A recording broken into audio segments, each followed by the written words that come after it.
아, 감사합니다. 하여튼, 이번 6.1 지방선거에서, 각 지역에서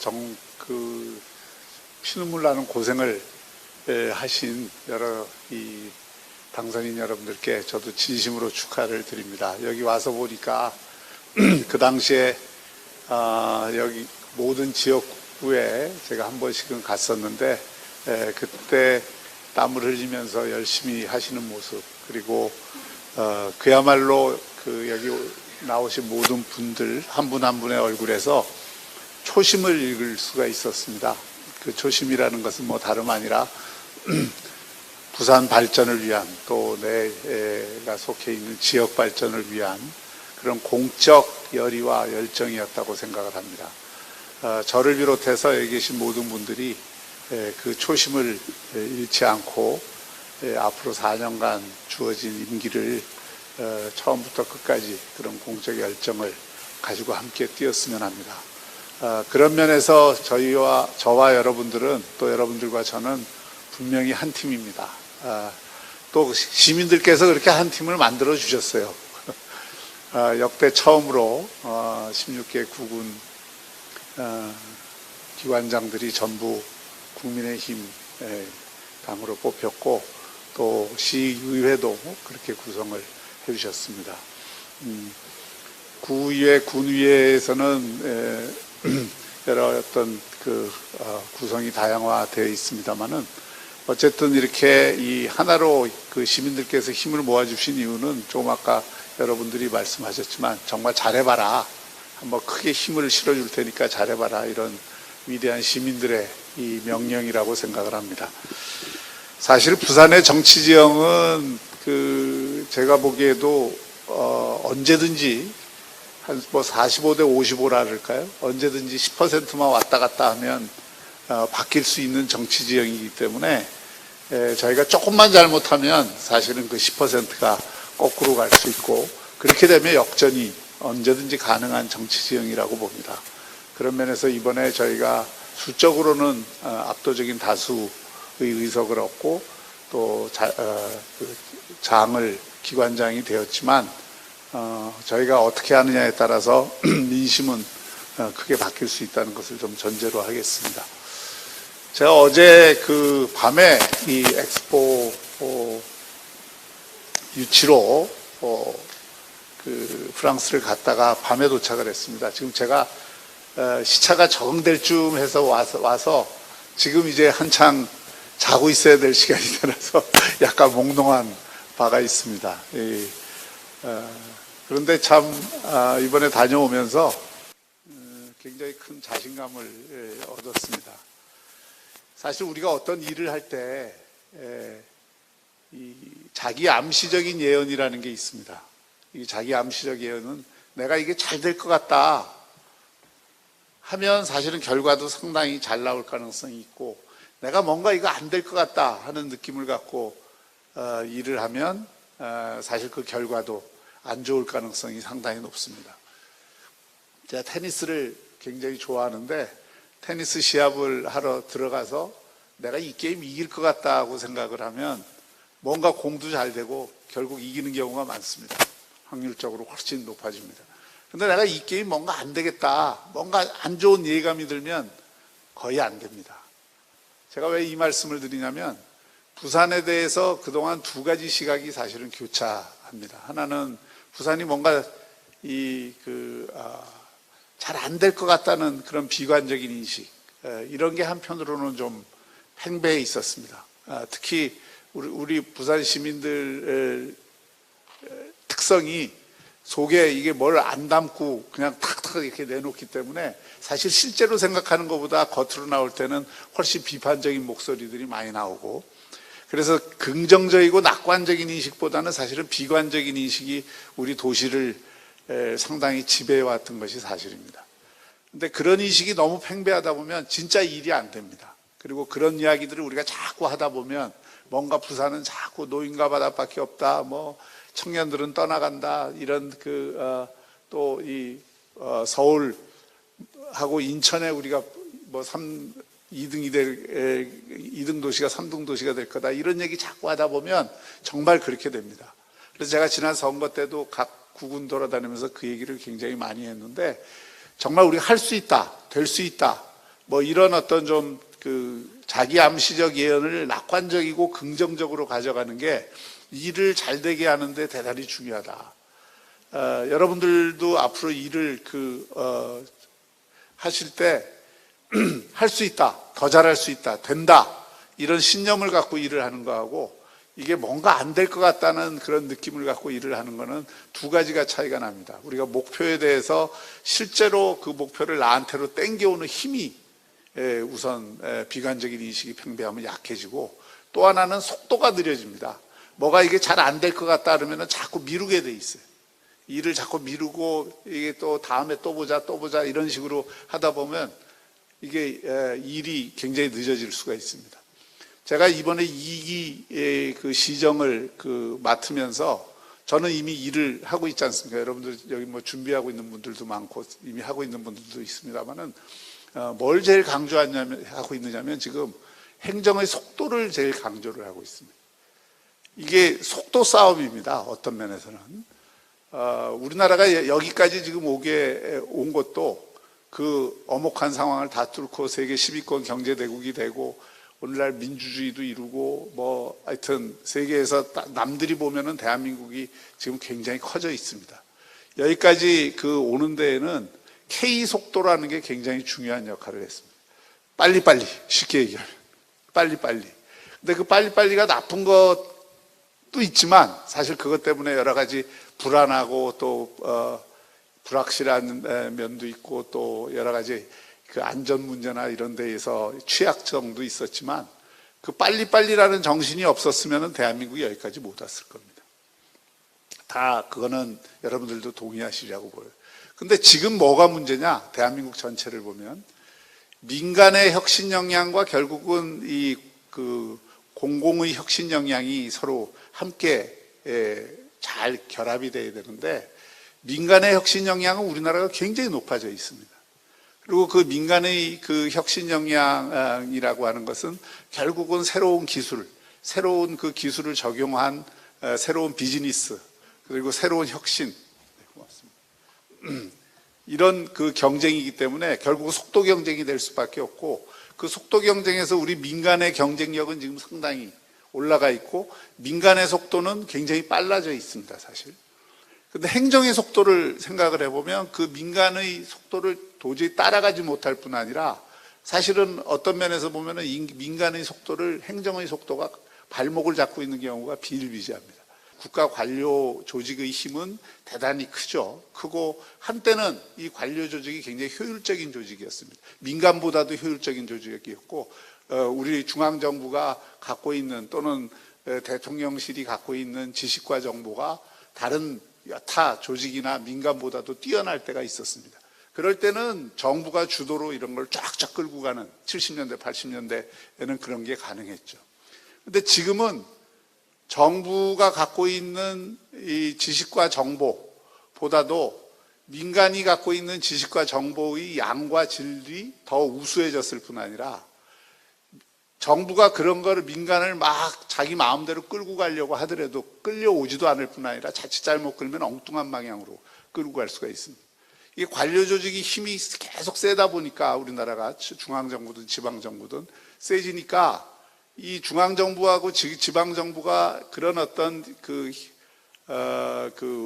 국가를 운영하거나 지방정부를 운영하면서 여러 가지 어떤 절차를 만들고 또 사고가 나면 그 사고를 다시 일어나지 않도록 하기 위해서 또 규제를 까다롭게 하고 계속 이렇게 켜켜이 쌓이다 보니까 지금은 어떻게 되어 있느냐면은 사실 지식과 정보의 양과 질도 행정 부분이 또는 공공 부분이 민간 부분보다도 약하고 대신 정부나 지방정부가 갖고 있는 그 힘이 주로 제도와 규제와 절차로 다 이렇게 지배하게 되면서 그건 또 켜켜이 쌓이고 굉장히 복잡하게 쌓이고 이렇게 되면서 행정의 속도가 이 민간의 속도보다 굉장히 느려지는 그리고 이게 발목을 잡는 이런 어떤 상황이 됐다 이겁니다.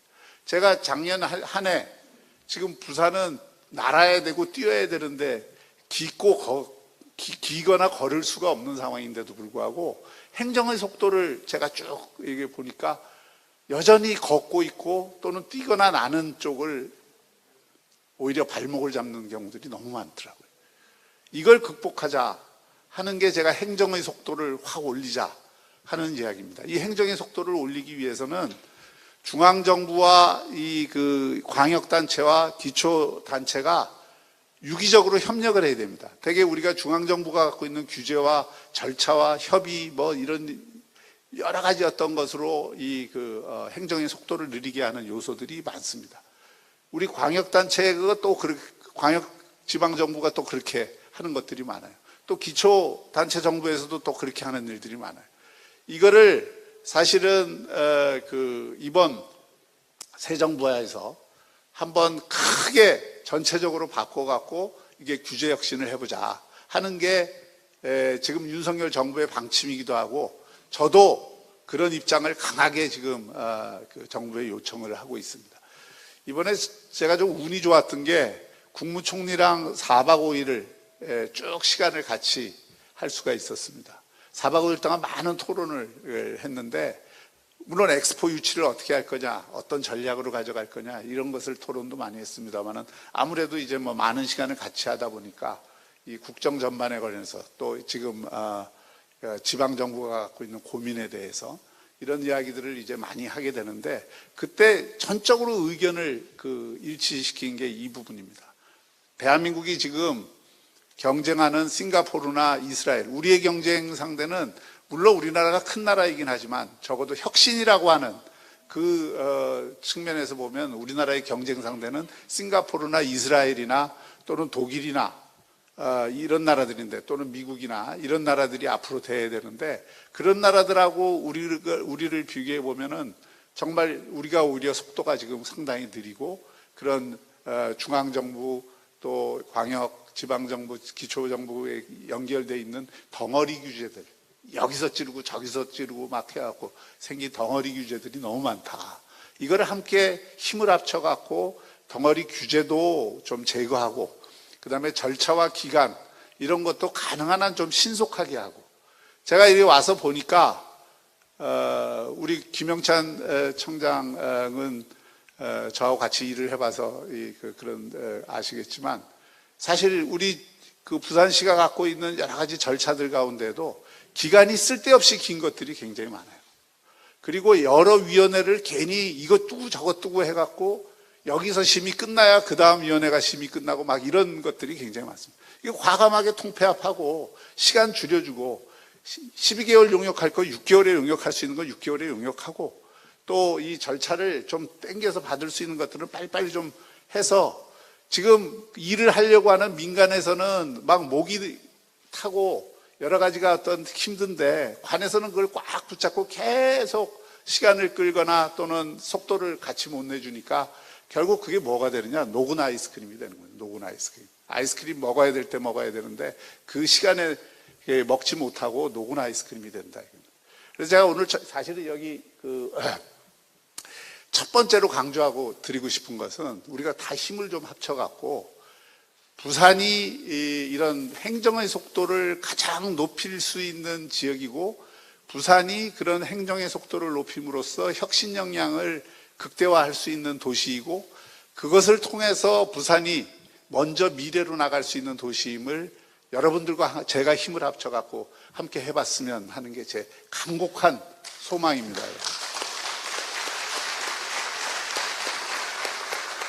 그래서 여러분들이 의회에 계시든 아니면 행정을 맡아 계시든 이 문제를 항상 염두에 두시고 정말 개혁적인 자세로 일을 하실 거니까 개혁 자기 지역에 또는 관련된 일과 관련해서 언제든지 이렇게 하면은 행정의 속도를 높일 수 있고 이런 것들은 불필요한 규제고 이런 것들은 시간을 압축해야 되는 절차다. 이런 것들이 있으면은 그것을 전부 좀 리스트를 개별적으로 하셔도 좋고 전체적으로 하셔도 좋고 우리하고 힘을 합쳐갖고 그렇게 하자. 저는 부산이 굉장히 좋은 기회를 지금 맞고 있다고 생각합니다.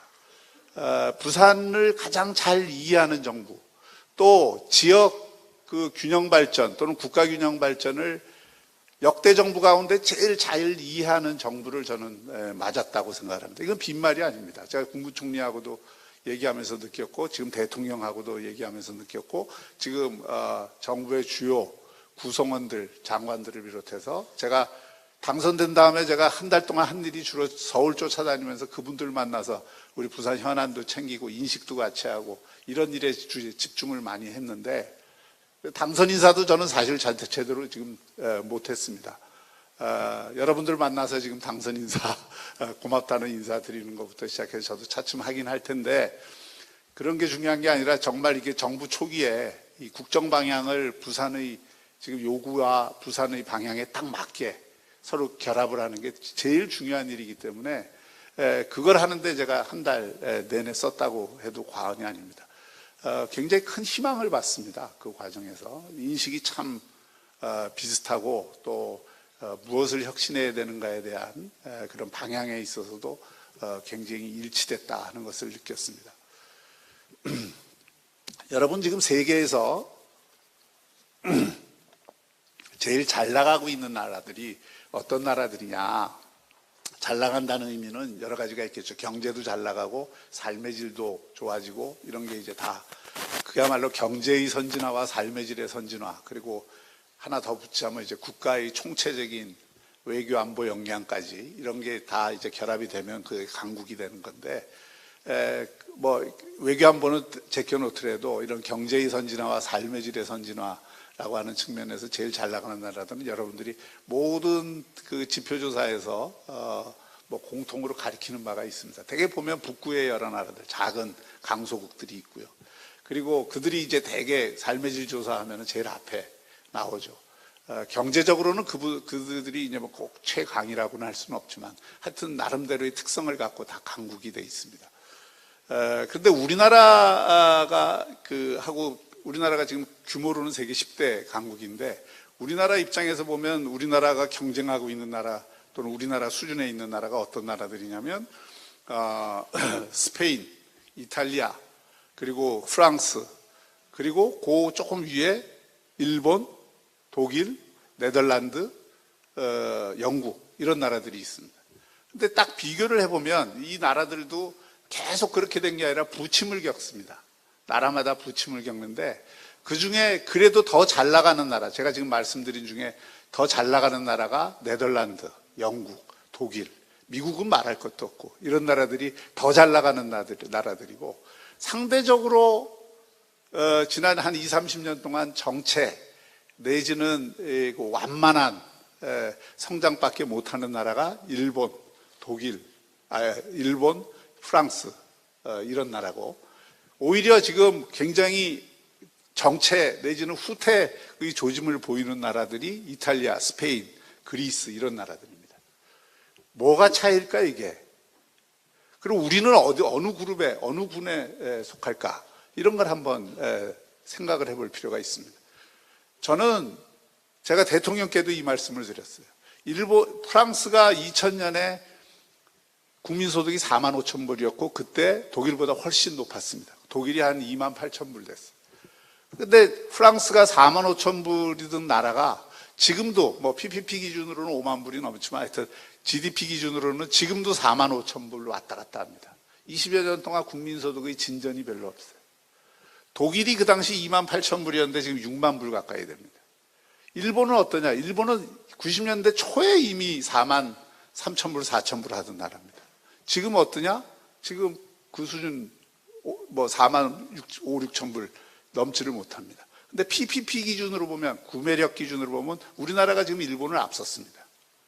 그거 아세요? 우리나라의 구매력 기준으로 1인당 소득이 일본을 지금 앞섰다는 거예요. 그럼 이런 차이가 어디 있냐? 또 영국이 80년대 후반에 제가 영국을 가면 영국이 새까맸어요. 어떻게 새까맸냐? 공장들이 다 돌지를 않아갖고 다 옛날 제조업 국가 영국이 제조업이 다 죽어갖고 80년대 후반에 런던에 가도 새까매. 다 공장 폐쇄하고 뭐 그럴 때고, 맨체스터, 뭐 글래스고, 에딘버러 할 거 없이 영국이 굉장히 침체되어 있었는데, 그게 바로 영국이 70년대까지 그런 요람에서 천국까지 뭘 한다고 이렇게 하던 게 복지국가의 함정이죠. 그런 것에 빠져갖고 경제가 그냥 거의 살아나지 않고 노조는 엄청 세고, 그걸 극복하고자 대처리즘이 나오고, 그 뒤에 이제 대처리즘의 효과를 이어서 블레어나 브라운이나 이런 총리, 새로운 정부들이 그 정책을 이어받아서 했는데, 지금은 영국을 가면 온갖 군데가 다 활력이 넘칩니다. 런던도 그렇고, 런던도 파리를 이미 앞섰고, 맨체스터, 이게 글래스고, 에딘버러, 어디 할 거 없이 다 활력 있게 올라왔어요. 프리미어 리그 비슷합니다. 그런데 그 차이가 뭐냐? 일본이 또 저렇게 정치한 이유가 여러 가지 이유가 있겠지만, 여러 가지 복합적인 이유가 있습니다만, 저는 지역 균형 발전 또는 중앙 관료 조직의 완고함 여부에 달려 있다고 생각합니다. 한마디로 얘기하면 일극 체제냐 다극 체제냐, 그리고 정부 주도형 체제냐 민간 주도형 체제냐, 그 차이가 이 차이를 갈랐다고 생각을 합니다. 미국에 가면 여러분들 혁신 거점 지역이라고 할 수 있는 데가 한 군데 두 군데가 아니라 한 20군데 이상, 더 많이 보면 30군데도 돼요. 실리콘밸리 같은데, 시애틀 같은데, 뉴욕 같은데, 보스턴 같은 데가 세고 셌어요. 그러니까 미국이라는 나라가 크기도 크지만 이렇게 다극을 많이 만들어서 그 각 극이 다 나름대로 혁신 거점으로서의 역할을 하고 경쟁력 있는 기업들을 키워내고 그 지역 자체를 활성화시키는 그 힘들이 미국 전체의 힘으로 모아지는 거죠. 독일 원래 다 주로 돼 있지 않습니까? 그 주가 다 특성화 발전을 다 했어요. 우리가 독일의 어느 주 가도 특별히 못 사는 주가 없습니다.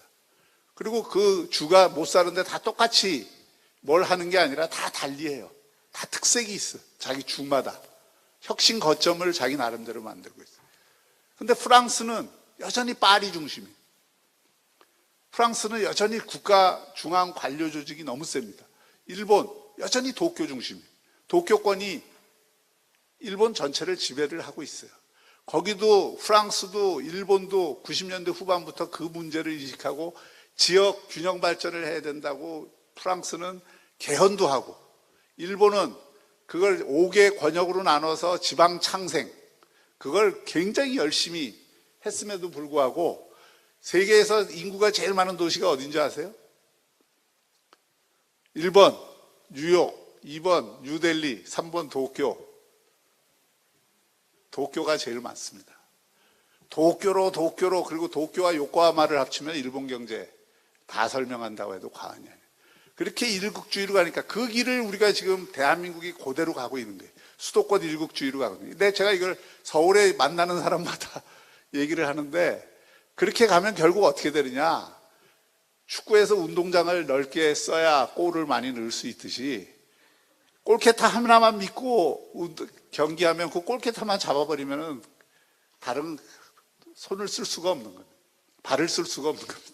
마찬가지로 우리도 그런 어떤 중앙 관료주의를 중심으로 한 일극주의로 대한민국을 끌고 갈 것이냐, 아니면 다원화된 다극적 혁신 거점을 만들어서 그 활력으로 그야말로 대한민국을 새로운 어떤 발전축들이 여기저기 나오는 그런 나라로, 그래서 어딜 가나 활력이 있는, 또 어딜 가나 특성화된 그런 지역이 있는 이런 나라로 만들 거냐. 근데 그것도 방법이 있는 겁니다. 이게 이제 지역 균형 발전을 한다 해갖고 모든 데를 평균적으로 발전시키는 거, 이건 또 맞지가 않습니다. 우리가 서울이라고 하는 글로벌 허브가 있어서 그 글로벌 허브를 중심으로 해서 서울, 경기, 인천이 계속 수도권이라는 메트로폴리탄권으로 변화하고, 또 그 연장선상에서 심지어 이제는 충남까지 연담화 현상이 일어나고 충북까지 연담화 현상이 일어나서 그 권역이 커지듯이, 서울에 대한민국의 서울이라는 허브가 있다 그러면 남부권에도 서울에 버금가는 허브를 하나 더 만드는 것이 대한민국을 위해서 좋은 일입니다. 그리고 만약에 부산이 명실상부한 그런 대한민국의 또 하나의 허브가 된다면 부산만 좋은 게 아니라 부산과 연결되어 있는 울산, 경남, 그리고 심지어 TK나 호남까지도 그 영향이 확대되기 때문에 그렇게 해서 여기서 혁신 거점이 또 하나 생겨서 더 그 발전 동력이 생기고, 그럼 이 서울이라는 거점만 이용하는 게 아니라 부산이라는 거점을 이용해서 또 호남에도 거점이 생기고 또 작은 거점들이 여기저기 생길 수 있는 겁니다. 이렇게 해서 대한민국 전체가 혁신의 거점을 여기저기 갖는 그런 쪽으로 발전하는 게 대한민국의 발전 전략이다. 그 대한민국의 발전 전략이 맞냐 틀리냐 물어보면 다 맞다 그래요. 그럼 그 맞으면 어떻게 해야 되겠느냐?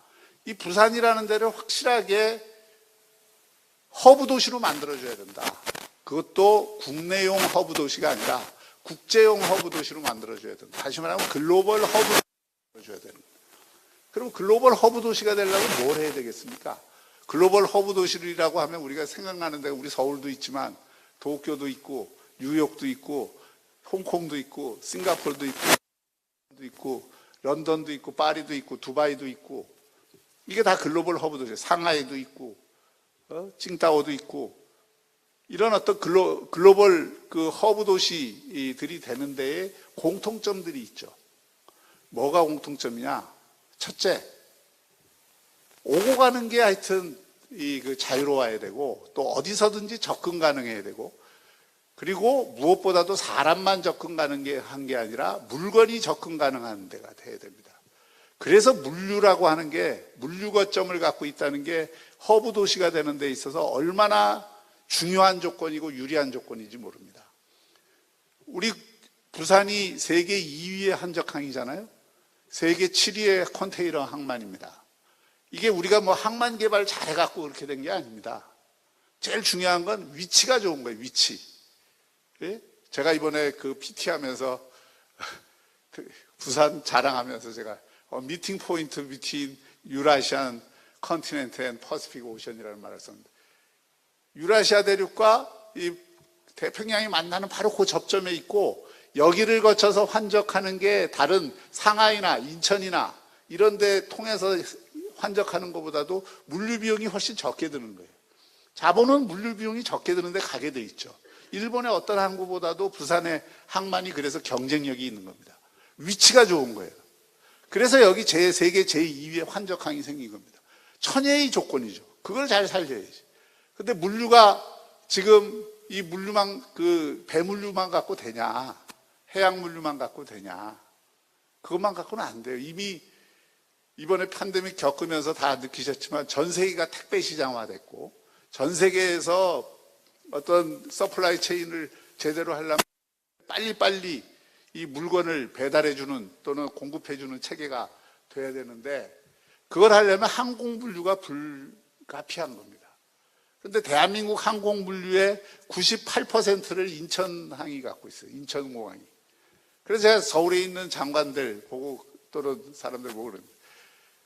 인천공항이 항공물류의 98%를 갖고 있다는 것은 수도권에서만 기업하라는 얘기다.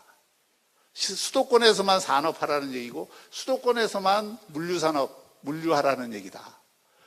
부산에서 기껏 물건 만들어서 항공물류로 보내야 될 거를 기차 타서 또는 컨테이너 그 트럭에 실어갖고 거기 인천까지 가갖고 거기서 또 하역하고 보내고 그러면 며칠이 이미 소요가 되는데, 그게 바로 물류 비용이고, 또 이게 옮기는데, 그런 물류 비용 들고 시간 많이 걸리는 쪽에 누가 그 물류 단지를 만들고 신산업 단지를 만들겠냐. 경소 단박의 그런 어떤 물건들을 항공물류가 굉장히 중요한 건데, 그러려면은 물류항공이 있어야 된다 여기. 그래서 우리가 가덕도 공항을 여객공항이 아니라 물류공항으로 만드는 이유입니다. 이게 여러분들 외국 나갔다 들어왔다 하는데 편하게 하기 위해서 가덕도 공항 만드는 거 아니에요. 그것도 이유는 요만큼 있습니다. 이유가 되죠. 그런데 여기 가덕도 공항 생긴다 그래서 전 세계로 다 여기서 그 해외여행 하는데 편하게 그렇게 되지는 않습니다. 그렇게 되려면 몇십 년 뒤에는 그렇게 되겠죠. 근데 중요한 거는 이게 물류공항으로서의 기능을 갖기 때문에, 그 물류공항 기능을 우리가 제대로 갖기 위해서는 그 가덕도 공항을 24시간 체제로 운영할 수 있어야 되고, 그래서 우리가 김해에서 가덕도로 가려고 하는 거다. 그리고 가덕도에 그런 어떤 물류공항을 제대로 세워서, 그게 물류공항이 되면 당연히 그 뒤에 배후, 가덕도 공항 배후에 그런 김해부터 시작을 해서 그 명지, 녹산, 그리고 진해까지 그쪽에 엄청난 우리가 에어로시티를 만들 수가 있고, 그 에어로시티 안에 물류, 신산업, 관광, 문화 이런 복합적인 기지들을 다 거기에 들여올 수 있으니까 그 시너지가 엄청난 거다. 지금 당장 여객이 몇 명 가느냐 이런 거 갖고 맨날 BC하니까 BC가 낮게 나오는 거지, 그 미래 수요와 미래 가치를 생각하면은 그 가덕도 공항의 가치라는 게 어마어마한 거다. 이게 대한민국의 새로운 허브를 세울 수 있느냐의 문제다. 두 번째, 이런 물류가 확보되면 그 다음에 뭐가 있어야 됩니까? 물류 산업이 물론 거기 같이 붙겠지만 산업 기능이 그 활성화돼야 됩니다. 그래서 그 산업 기능은 우리 부산이 이미 해운인 그 해양 쪽이나 또 이 그 해양과 관련된 물류 쪽은, 해운과 관련된 물류 쪽은 상당히 발전해 있습니다만은, 작년에 저희가 기업 유치하면서 계속 그 가능성을 보고 신산업의 물류단지를 여기 갖다 놓는 게 굉장히 중요해서 그런 쪽에 기업 유치를 많이 했습니다. 앞으로 더 할 거고요. 그래서 그 물류 산업을 우리가 이 부산에서 발전을 시켜야 되고, 그 기초 위에서 그야말로 신산업, 우리가 전통적으로 잘하던 제조업이나 특히 조선기자재, 자동차 부품, 기계, 이게 이제 부산이 잘하는 3대 제조업인데, 신발이 이제 옛날에는 영화를 누렸지만 요즘은 뭐 부산에서는 다 해외에 기지가 있으니까 그래도 하여튼 신발도 중요하긴 하죠. 하여튼 그런 제조업도 계속 살려나가야죠. 그리고 혁신해야 되지만 새로운 산업을 여기 많이 들여와야 된다. 근데 새로운 산업이라는 건 뭐냐? 잘 아시다시피 4차 산업혁명과 관련된 산업, 그리고 그 4차 산업혁명과 관련된 서비스 산업. 그 서비스라는 거는 문화, 관광, 이런 컨텐츠, 문화 컨텐츠하고 아주 밀접히 관련이 돼 있는, 기술의 인간적 이용에 관련된 모든 것들이 거기에 다 포함이 될 수 있는 것들입니다. 그래서 그런 새로운 산업을, 부산이 좀 아쉬운 건 90년대에 그런 인식이 있어서 센텀에 IT 단지 만들겠다고 만들어 놨는데 IT 단지가 되지 않고 주거 단지가 돼 버렸죠. 이런 게 좀 아쉬움인데, 그리고 그런 지난 20여 년 동안 그쪽에 좀 더 적극적인 노력을 해서 여기를 ICT나 또는 새로운 안에 맞는 그런 산업들을 많이 들여왔으면 좋은데, 그런 부분들이 좀 약했죠. 근데 지금 열심히 하고 있습니다. 저희가 열심히 하고 있고, 그런 열심히 하는 덕분으로 지금은 이제 좀 속도가 지금 나고 있는 상태입니다. 제가 프랑스 가 있는 동안 세계 스마트 도시 지수를 발표했는데, 세계에서 제일 빨리 급성장한 1년 만에 30위를 뛰어넘은 도시가 어디냐? 부산입니다. 그거 보고 저는 굉장히 프라이드가 있었는데, 스마트 도시 지수에서 제가 한 60위권이었는데 지금 30위권 안으로 들어왔어요, 저희가. 이거 몇 년 하면 확 더 올릴 수 있습니다. 앞으로 에코델타 시티, 스마트 시티화하고 여러 가지 지금 우리가 하고 있는 디지털 산업 쪽에 그런 걸 계속 누적적으로 하고 이렇게 하면 됩니다. 그 다음에 허브 도시가 되려면 또 중요한 게 뭐냐? 금융입니다. 금융을 해야 돼. 금융을 해야 그 허브 도시 기능을 제대로 할 수 있습니다. 다시 말하면 돈이 돌게 해야 돼. 그리고 돈이 이곳에 오게 해야 되고, 그 돈이 그냥 자기들끼리 돈놀이 하라는 돈이 아니고, 그 돈이 산업의 피로서 흐르게 해줘야 됩니다. 혈액으로서 흐르게 해줘야 돼요. 그래서 금융도시가 여기가 돼야 그런 이 산업 기능과 물류 기능이 함께 결합된. 근데 공교롭게도 금융도시가 된 곳 중에 성공한 데는 대부분 물류 기능을 갖고 있는 도시들이 성공합니다. 싱가포르, 홍콩, 두바이, 암스테르담, 함부르크, 다 그런 어떤 기능들을 갖고 있는 데가 금융 기능도 함께 갖고 있습니다. 상당히 이 시너지가 나기 때문에 그렇습니다. 그래서 산업은행, 수출은행 이런 것들이 와야 된다는 거지, 뭐 그냥 중앙에 있는 공공기관 옛날에 혁신도시 하듯이 너 이거 가져 해서 그냥 거기에 공무원들 또는 일하는 직원들 좀 내려보내갖고 거기 도시에 그걸로 인해서 갖는 부가가치 좀 지역에 떨어지게 하자. 이 개념하고는 다른 거예요. 그 기능을 가져오자는 거고, 그 산업은행이 갖고 있는 정책은행으로서의 기능을 이번 이 부울경 메가시티에 좀 확 기능할 수 있도록 하자는 거고, 또 산업은행이 내려오면서 갖는 상징적 브랜드 가치가 있습니다. 아, 이게 부산이 금융도시로서의 그런 위상을 갖는구나. 이런 수출입은행도 마찬가지고, 그래서 우리가 적극적으로 하려고 하는 거고, 새 정부도 그걸 주려고 합니다. 이럴 때 우리가 이제 잘 전략적으로 접근을 해서 제대로 열매를 따야 된다고 생각하고요. 한 가지 더 이제 거기에다 덧붙이자면, 이제 시대는 디지털 금융 쪽으로 이게 많이 가고 있습니다. 이미 핀테크가 일상화됐고, 요즘 뭐 가상화폐 때문에 문제는 좀 여러 가지 어떤 부작용들은 있습니다만은, 지금 시대가 이미 디지털 화폐 쪽으로 많이 또 디지털 자산 쪽으로 많이 가고 있고, 앞으로는 모든 자산들이 디지털 유닛으로 측정이 되고 그 유닛들을 거래하는 증권형이든 비증권형이든 하여튼 그런 어떤 그 디지털 자산 거래가 굉장히 활성화될 것으로 예상되기 때문에, 그 디지털 자산 거래소를 부산에 빨리, 우리 그 주식거래소가 여기 있습니다만은 디지털 자산 거래소를 부산에 빨리 확립을 해서 이제는 전통적인 금융뿐만 아니라 디지털 금융도 우리가 한번 앞서보자 하는 거죠. 그리고 그게 된다 그러면은, 아, 이게 부산이 다른 데보다도 그런 디지털 금융하기에 좋고, 여기에 그 돈을 갖다 놔도 안전하고, 여기에 갖다 놓으니까 우리가 수익이 난다. 그러면은 세계에 있는 돈들을 우리가 끌어들일 수 있는 거죠. 우리나라에 있는 돈들뿐만이 아니라. 그런 목표를 가지고 지금 그 디지털 금융도시 만들기 위해서 지금 열심히 지금 전국에 머리를 가진 사람들 다 불러다가 지금 계속 제가 직접 주재하면서 회의를 하고, 그래서 8월쯤에는 이제 그 공고가 날 텐데, 하여튼 그렇게 디지털 자산 거래소를 합니다. 우리가 물류, 금융 이걸 한다면, 그럼 진짜 제일 중요한 게 뭘까요? 이런 걸 다 하기 위해서, 물류, 신산업, 금융 이런 거 제일 잘하기 위해서 뭐가 제일 중요하겠습니까? 인재. 그렇습니다. 인재입니다. 사람입니다. 지금 이 시대는 결국 각 분야에서 우수한 인재를 얼마나 갖고 있느냐가 그 도시의 경쟁력이고 국가의 경쟁력이고, 결국은 사람이 합니다. 사람이 하는 일이에요. 새로운 혁신도 사람이 하고, 새로운 기술도 사람이 개발하는 거고, 그 기술을 상용화하는 것도 비즈니스로 만드는 것도 사람이 하는 거고, 거기에 누가 더 창의적인 아이디어를 내느냐, 누가 더 혁신적인 아이디어를 내느냐, 누가 딱 사람들 구미에 맞는 상품을 만들어내느냐, 그 경쟁이거든요. 그 경쟁은 결국 누가 하는 거예요? 사람이 하는 거예요. 사람. 근데 사람을 키우지 못하는 도시, 사람이 없는 도시에 기업 보고 아무리 들어오라 해도 기업 안 들어옵니다. 새로운 산업 아무리 갖다 놓으려도 안 갖다 놔요. 산업은행이 지금 부산 안 오는 가장 큰 이유, 그 직원들이 우리한테 하는 얘기. 거기 가면은 인재들이 다 빠져나간다는 거 아니에요. 벌써 우리 그 산업은행 하는 세력 쪽에서는, 봐라, 벌써 부산 간다는 얘기 나온 다음에 산업은행 50여 명이 퇴직했다. 사실 다 과장된 얘기인데도 불구하고 그런 이야기로 이제 방어를 하죠.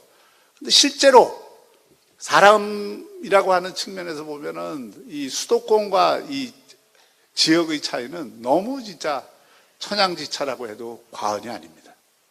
그동안 다, 왜냐하면 수도권 일국주의니까 모든 인재들이 서울로 몰리는 그 경향들이 시간이 가면 갈수록 더 가속화됐고, 저도 서울에서 활동을 많이 했고, 서울, 부산 왔다 갔다 많이 하고, 제가 지금 시장을 맡아서도 제일 부러운 게 뭐냐면, 서울은 그냥 발에 차이는 게 사람이에요, 사실. 어떤 분야든지, 조경이면 조경, 무슨 건축이면 건축, 또 각 기술이면 기술, 어떤 분야든 사람 좀 구해오라 그러면은 서울은 리스트를 쫙 써올 수 있는데, 우리는 사람 구해오라 그러면은 부산에 있는 리스트는 약하니까 또 서울에 있는 사람들 리스트를 가지고 와요. 어쩔 수 없이. 의존할 수밖에 없습니다. 그것도 문제지만, 실제로 여기 기업이 와갖고 자기들이 쓸 사람을 못 구해갖고 올 수 없다는 기업들이 너무 많습니다. 너무 안타깝습니다. 부산에 대학이 21개가 있는데 이 21개 대학을 우리가 그동안 사실은 방치한 겁니다. 또 이걸 방치할 수밖에 없었던 여건도 있었습니다. 교육부가 뭐 대학들, 지방대학들 다 쥐고 너 내 말 들어야 재정 지원해주고 내가 하는 교육부 공모사업 이거 따서 재정 받고 이러니까 우리 지역의 대학들이 지역의 기업과 산업, 지역, 지방정부하고 튼튼히 협력하면서 지역에서 필요한 일들을 하고 지역에서 필요한 인재를 키운 게 아니고 교육부 바라기가 된 거예요, 전부. 교육부 바라기가 되니까 그 교육부에서 주는 사업 해갖고 그 재정 지원은 조금 받았지만 그게 지역으로 환류가 안 됩니다. 환류가 안 되니까 지역에서 필요로 하는 인재를 뽑으려면 우리 기업 지역에서 하는 분들이 다 사람 없다고 아우성이에요. 얼마 전에 코렌스라고 우리 지역에서 지금 제일 그래도 이제 그 유망한 앞으로 이 미래 전기자동차 시대에 가장 유망한 기업을 유치했는데 거기서 300명 엔지니어를 그 새로 개발자하고 엔지니어 뽑는데 결국은 여기 사람을 못 구해갖고 서울에서 다 이게 구해오다 안 되니까 할 수 없이 서울에 연구소를 서울에 또 만들 수밖에 없는 거점을 서울에 만들 수밖에 없는 이런 게 참 너무 가슴이 아파요. 지금 우리가 사람을 제대로 키웠으면 이 안에서도 지금 얼마든지 사람 쓸 수 있는 사람 수요가 있는데 그러니까 이게 다 미스매칭이 나 있는 겁니다. 그리고 왜 우리가 지산학 협력을 그렇게 강조하느냐면 제가 중앙정부 다니면서 요즘 하는 그 얘기들이 교육부가 갖고 있는 그 권한, 고등교육에 대한 권한을 과감하게 지방정부로 내려주라. 지금 그렇게 하려고 합니다. 그리고 그 상황 속에서 지역의 지산학 기금을 그 중앙정부에서 만들어줘서 그 기금을 가지고 지역이 대학들이 지역의 산업과 기업과 하나가 돼서 움직일 수 있게 만들어주고 거기에 따라서 특성화된 인재들을 각 대학별로 육성할 수 있도록 해야 된다. 연구개발이든 아니면 인력개발이든 문제를 지방정부하고 대학들이 수평적으로 협의해서 결정할 수 있도록 해야 된다. 다행스러운 건 우리 지금 지역의 대학들이 그런 쪽으로 이제 그 오리엔테이션이 돼 있고 저희랑 지금 긴밀히 협의를 해서 몇몇 대학은 이미 자기 대학을 신라대학이나 동명대학이나 동아대학교나 뭐 이런 여러 대학들이 자기 대학, 부경대학도 그렇고 자기 대학 캠퍼스를 아예 혁신파크로 내놓고 기업들을 대학 캠퍼스 안으로 끌어들이려는 작업을 저희랑 같이 하고 있고 거기에 새로운 산업들도 넣고 기업들도 넣고 거기에 필요한 인력들을 아예 대학에서 기업들이 요구하는 프로그램대로 하고 또 학생들이 그 기업 현장에서 일을 하게 하고 그렇게 해서 학점 따게 하고 그렇게 해서 나오면 바로 취업이 가능하게 하고 이런 시스템을 만들려고 지금 굉장히 노력을 하고 있고 이런 어떤 게 돼서 인재 양성이 좀 된다 그러면 굉장히 큰 부산이 가능성이 높은 거기 때문에 굉장히 큰 그게 될 겁니다. 그래서 이 인재를 키우는 일에 우리가 조금 더 인색해서는 안 된다. 여기 지금 구청장 군수들 많이 계신데 여러분들이 진짜 해주셔야 될 일이 이런 자기 구 안에 대학들 일을 뭐 이거 시의 일이고 중앙정부 일이라고만 생각하지 마시고요. 협력할 수 있는 일들이 많이 있습니다. 그런 것들을 좀 함께 좀 찾아서 이렇게 해주시면 좋겠고 부산시 차원에서도 대학에서 이 수요가 안 되니까 지금 디지털 아카데미 형태든 여러 가지 형태로 디지털 인재를 한 해 2,000명씩 저희가 양성을 하는 계획을 세우고 지금 실행 중입니다. 그 2,000명을 해서 점점점 늘리려고 해요, 지금. 더 늘리려고 하는데 각 구군에서도 그런 디지털 인재 아카데미, 디지털 인재를 키우는 게 최고급 인력을 키우는 건 역시 대학이나 대학원에서 키우는 거고 최고급이 아니고 요즘은 이게 워낙 교육 과정이 잘 이렇게 이루어져 있어서 전공을 이공계를 안 했더라도 얼마든지 새롭게 그걸 배워서 또 취업을 할 수 있는 이런 여건이 돼 있습니다. 그러니까 구군에서도 조금 관심을 가지시고 이걸 같이 해주시면 좋겠다 이런 생각입니다. 반드시 그렇게 할 겁니다. 지금 이제 부산에 글로벌 기업들이 굉장히 많이 들어올 거기 때문에 그렇습니다. 마지막으로 이런 모든 걸 하기 위해서 제일 중요한 일이 뭐냐? 제가 다시 태어나도 살고 싶은 부산을 외친 이유가 있습니다. 부산이 가진 강점 중에 가장 큰 강점이 뭐냐? 워크 앤 베케이션이 동시에 가능한 도시입니다. 일과 휴양이, 일한 다음에 어디 휴양 떠나서 휴양을 하는 게 아니라 일하면서 매일매일이 휴양할 수 있는 도시. 이 도시가 세계에서는 다 잘 나갈 수 있는 도시입니다. 근데 부산이 그래요. 여러분들 살고 계시지 않습니까? 부산이 그 일과 휴양이 가능한 도시이기 때문에 월케이션이 가능한 도시. 월케이션이 가능한 도시이기 때문에 이 장점을 우리가 조금만 살려내면 기업들이 이제는 뭐 오피스 두고 막 그런 거에서 몰려있는 그거에서 요즘은 뭐 굉장히 분산적인 노동이 가능하고 또 고급 인력일수록 뭘 요구하느냐면 교육하고 휴양, 문화 이런 걸 함께 요구합니다. 그런데 여기에 만약 그런 어떤 좋은 교육이 뒷받침되고, 교육 얘기는 제가 오늘 안 드렸습니다만 그건 우리 나중에 따로 우리 학교육감하고 지금 긴밀히 협의 중이니까, 교육도 부산에서 교육시키면 끝내준다 이 얘기가 나오게 해야 됩니다. 나오게 할 수 있어요. 그러니까 그 교육도 그렇게 시켜야 되지만 여기 휴양도 가능하다. 그리고 재밌다 여기가 부산이. 그러려면 문화를 많이 여기 넣어야죠. 그리고 여기 뭐 우리가 같이 갖고 있는 천연의 자원을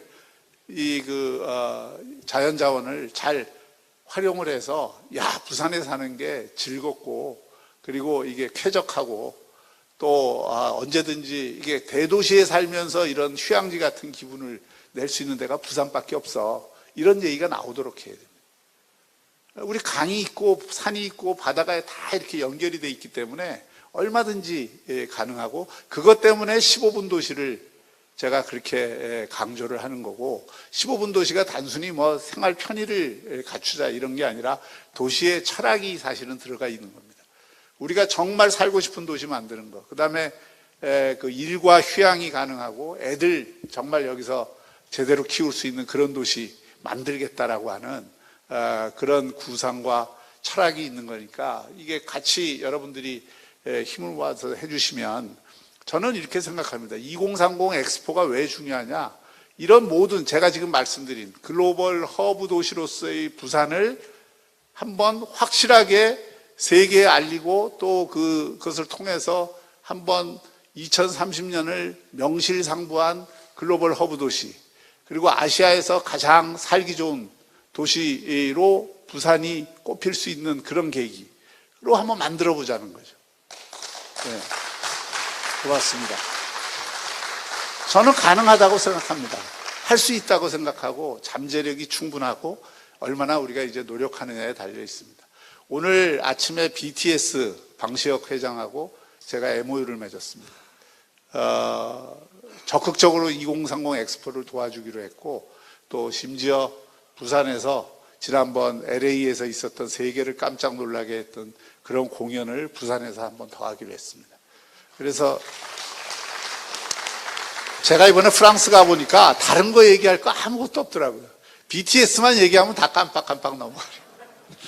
그 프랑스 식당, 한 식당 사장님이 저보고 뭐라 그러냐면, BTS 때문에 매상이 80% 올랐대요. 그래서 왜 올랐느냐 그랬더니, 그 옆에 지금 젊은 외국인들이 쫙 한국 식당에 있는데 다 뭘 먹고 있냐? 라볶이를 먹고 있어. BTS가 먹었다 그러니까 다 그거 먹고, 그럴 정도로. 그러니까 엑스포 유치하려면 위로부터의 교섭 활동도 중요하지만 아래로부터의 그야말로 수십억이 부산을 외치도록 만들고, 수십억이 이게 한국에 부산에서 유치되는 게 좋다, 이런 그 흐름이 나오도록 할 BTS가 우리의 최대의 무기가 저는 될 수 있으리라고 봅니다. 아무튼 이렇게 부산에 지금 여러 기운들이, 좋은 기운들이 몰려오고 있고, 그것을 통해서 우리 부산이 정말 어느 때보다도 노를 저을 수 있는 그런 기회를 맞고 있다고 생각합니다. 그런 면에서 저와 여러분과 저는 굉장히 행운이다, 이렇게 생각을 하고, 이 행운을 잡으려면 가만히 있으면 안 되고, 배 들어올 때 노를 더 열심히 저어야 하고, 여러분과 제가 하나가 정말 부산을 세계적인 글로벌 허브 도시로 만들겠다는 그 공적 열정을 가지고 함께 뛰어주시면, 우리가 공직에 있는 동안 부산이 크게 변했다. 이런 얘기를 함께 들을 수 있을 겁니다. 경청해 주셔서 감사합니다. 예.